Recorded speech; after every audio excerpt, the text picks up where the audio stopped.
Today we're turning a simple carrot into a crispy tasty snack with our baked carrot fries. Let's show you how we make them. To start off with, you want to make your spice mix, so we're going to combine some salt, paprika, cayenne pepper and oregano into a bowl and mix.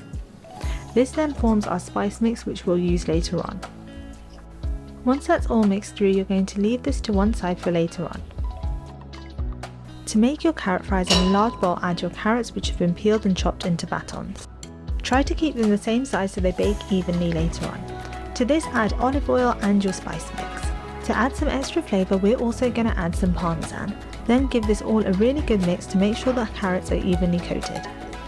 Once that's all mixed through, you're going to place the carrots into a baking tray. Make sure it's in one even layer to make sure you get the crispiest fries. Bake this at 200 degrees Celsius for about 20 to 25 minutes, and once they're done, they'll look something like this. You want to enjoy this with hummus or any other dip, and we've got our hummus recipe here for you to enjoy this with.